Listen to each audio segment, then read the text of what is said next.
Can the Dallas Cowboys re-sign Dak Prescott and keep Micah Parsons all at the same time?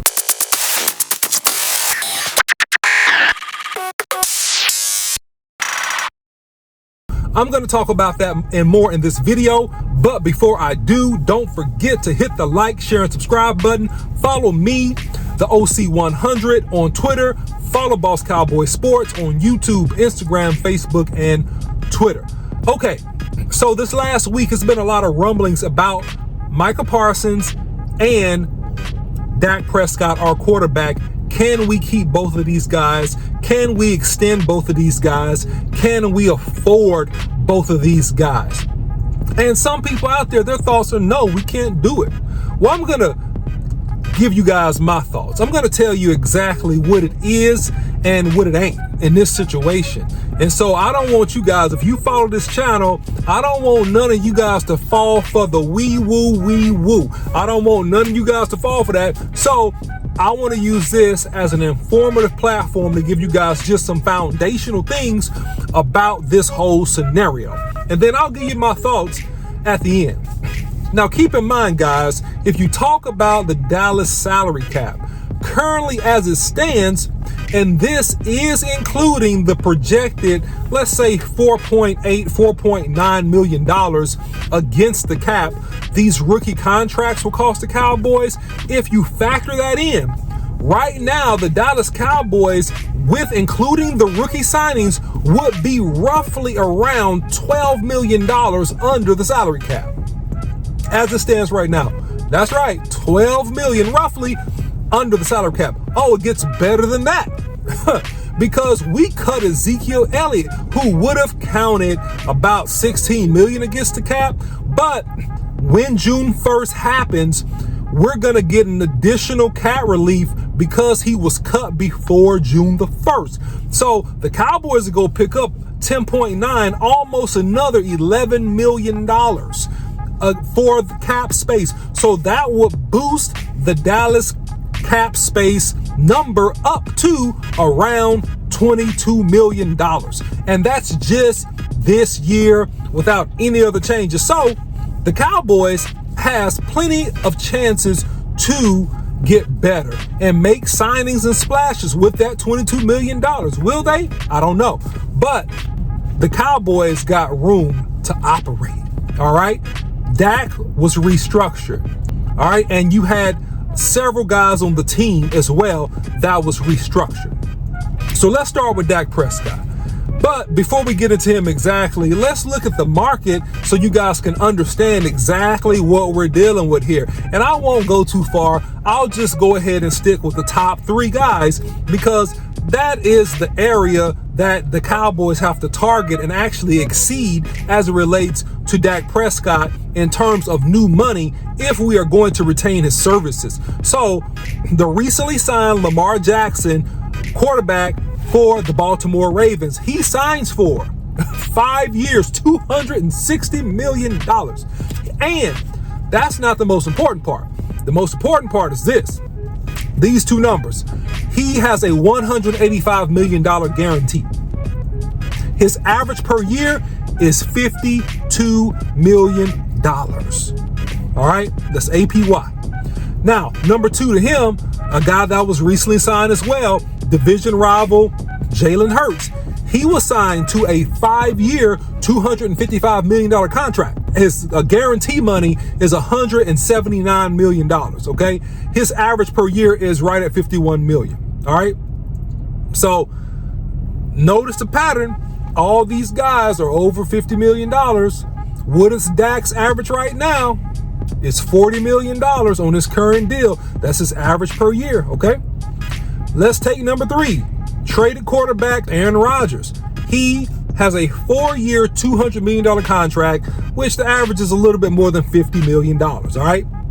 So when you look at all these things and you look at his guarantee money of really $150 million, right? All but 50 million bucks is guaranteed in his contract. You'll see that the Dallas Cowboys are going to have to come up quite a bit in terms of Dak Prescott, which is why the push on this channel has been to go ahead and try to extend and sign Dak Prescott now, because the more dominoes that fall, the higher the number gets. And in this world, you're going to always have to exceed the next guy in terms of the contract. So if you saw Lamar Jackson, by the way, Dak Prescott is a better quarterback than Lamar Jackson. He's a better quarterback. He's not a better running back, but he's a better quarterback, and he's been more productive, statistically speaking, from the quarterback position than Lamar Jackson. He's a better quarterback than Jalen Hurts, hands down. He's not a better running back than Jalen Hurts, but he's a better quarterback than Jalen Hurts. And on his career, he's been more productive, statistically wise, touchdown wise, all those things. So, hey, do you think that Dak Prescott and his team will accept being paid less than these two guys? I think not. They're not going to accept being paid less than that. So if I'm a guessing man, Dak Prescott's number is going to push up toward 55 million plus. And we better hope that Herbert or Joe Burrow don't get signed before, because that number is going to get higher and higher and higher and higher. All right. So that's that. That's the quarterback market. And obviously, no, do I think Dak is better than the great first ballot Hall of Fame Aaron Rodgers as a quarterback? No. But I don't think anybody in the league really is better than him in terms of just pure quarterback play. All right. So you have that component. All right. So you're going to have a big cap hit with him. You're going to have to allocate at this point, if they sign him soon, at least $270 to $280 million total. But that's not the big number here. It's the guaranteed number, and it's the average per year. All right. And so that average per year is going to have to be up around $54 to $55 million as it stands right now. All right. Now, on the other side of that, you have Micah Parsons. All right. Now, Micah Parsons, this is his first extension coming up, and this is that brand new money. And so that's why we talked a lot about Micah Parsons and his offseason workouts and what he's doing to train, because Micah Parsons knows that he's being paid not on tackles. He's going to get his big money based on sack productivity. All you have to do is look at the top defensive end / linebackers in the league in terms of their contracts. They're all $100 million plus, just about. All right, and Aaron Donald he just signed another extension. I'll start with him first for 3 years, $95 million, with $95 million of that contract being completely guaranteed. Are you kidding me? Hey, listen, he's one of the best to ever do it from the defensive tackle position. He deserves all that he gets. But his average per year exceeds everyone. His average is $31.6 million a year. All right? Now, second to him is J.J. Watt, defensive end / linebacker that plays for Pittsburgh. He signed a 4-year, $112 million contract. His average per year is $28 million.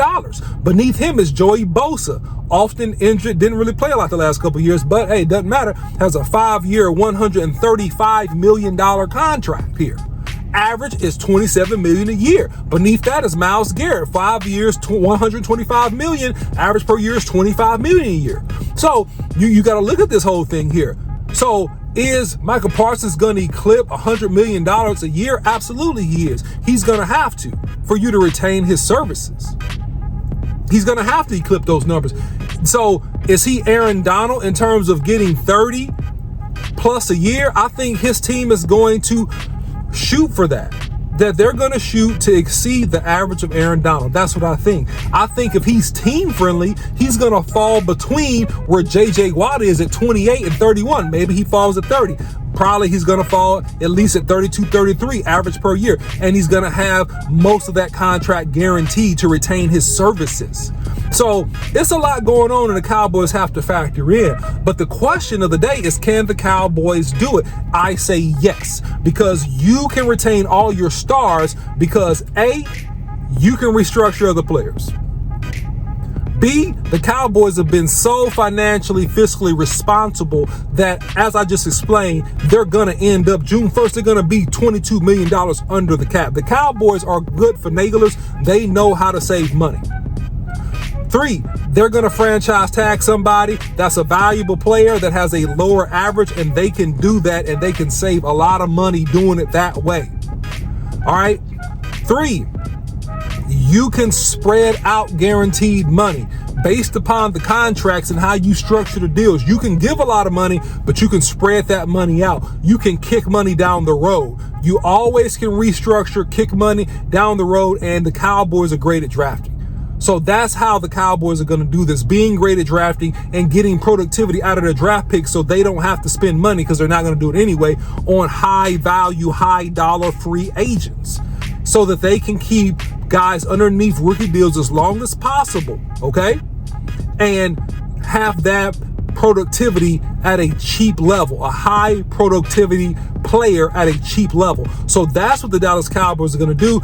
Can they afford Dak? Can they afford Micah Parsons at the same time? Absolutely yes. The Cowboys are going to do it in the ways that I just mentioned, and the Cowboys can do it really and retain most of its stars, if not all of them, with just some basic good accounting.